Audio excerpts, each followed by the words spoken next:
Hello YouTube, Infinite Magicraid community, Gandalf here. Welcome to a brand new week, and we have the Easter event here. Like I mentioned last week while I was doing the summons, all you really need to do is get to E2, and this week you can secure yourself a guaranteed copy in the trio event, usually costing you about $100 or so, depending on your luck and how good you are at the trio event. But what I would say is, this is better than trying to buy, with Miracle Room packs and then trying to secure that through summons. Now let's see. Here we have the Easter event, so we have the typical sign-in. Here is the pay-to-win event, and you can see that this bunny looks really cute, and with a carrot, it reminds me of like The Secret Life of Pets. I don't know if you ever seen that movie. Many of you know. I'm a dad, so taking kids to see animated films is definitely a thing. Really cute bunny there. Item store, all you really need is to buy all of this every single day. I think you do need the $1 pack and then the $99 pack to secure yourself and guarantee the Mad Bunny selection chest, which you can either pick a pet up to Unicorn, and then also here up to Sora on the limited hero chest. They have added the Eternal Stones to this as well, so that's a nice add. And they also promised looking into the cost of Eternal Stones too, I believe, in a recent dev feedback.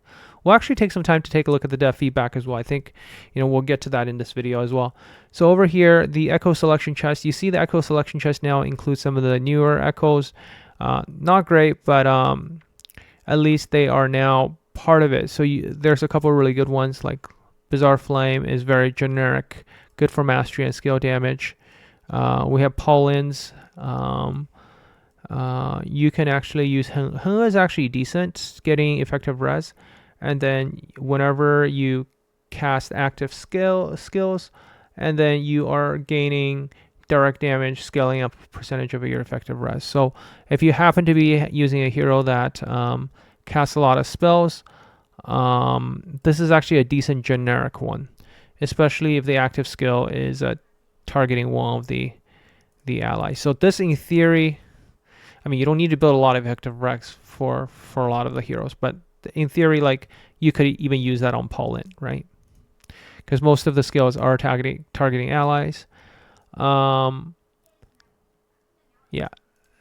So don't forget to do this. The good deal is the good deal. It's been the same as always. Carnival promotion. They started adding these. Now you have like a $51, I think. If I do my math correctly, yes. Yep, $51 for a hero of choice. Now we do have Indra in there in the Miracle Summon. So if you happen to get an Indra and you need a DMU, here is their way of cross-selling products. Don't forget to do your Easter party event. Do these quests and you get yourself an Epic Eye. Great for free to place out there. Limited time temple. Now this looks awfully familiar to last year, but if you're stuck, you can always buy the buff.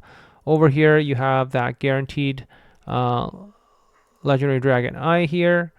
Now it does I can't remember if this is the same as last year. Like, I feel like it's different this year, so I will probably upload a video as usual shortly after. But then again, like, this highest security is the same mechanic as last year, so if it's the same map, it's going to be really boring, and I'll just upload last year's video. If it's a new one, I'll definitely upload a new video for it.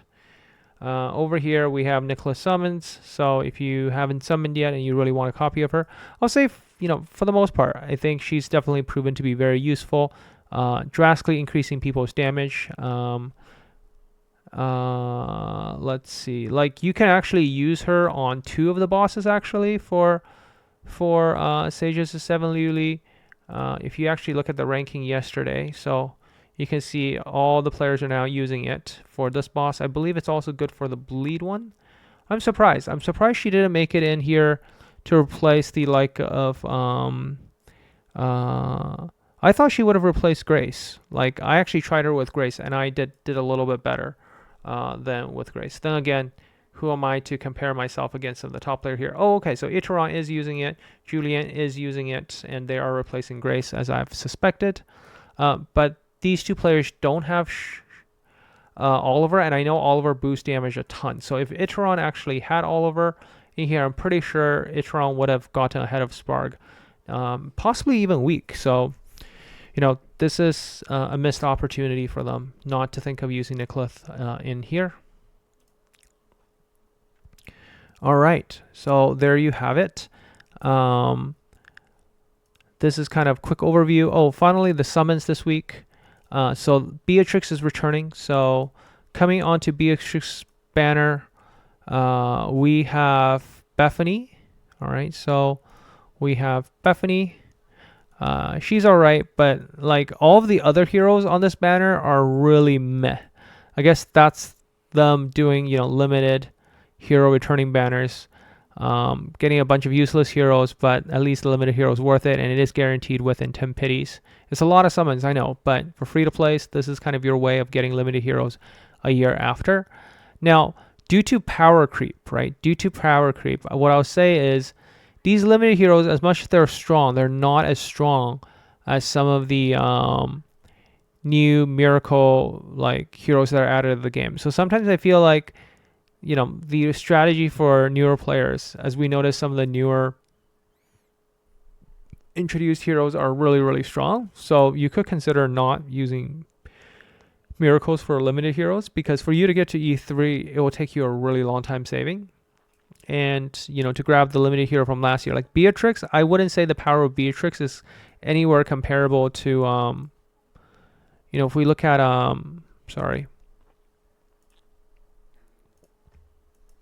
right? Unruly Outlaw. If we think about some of the recently introduced hero, like whether that be, you know, Tyrell or Hyena, like both of them have been creating like a new meta into the PvP realm, combining with Ainz together. Like they're super strong for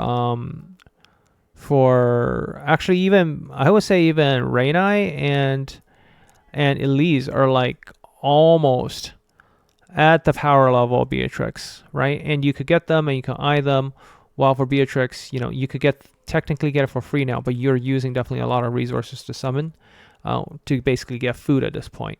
The other heroes that are going to be on banner this week, we're going to get Ikina back. Ikina is over here. I actually don't have her yet, but Ikina is, like, she was really strong as a direct damage dealer when she came out, but she's really meh now. Johnny, just never really seeing much gameplay. Like, he's like a worse version in my mind of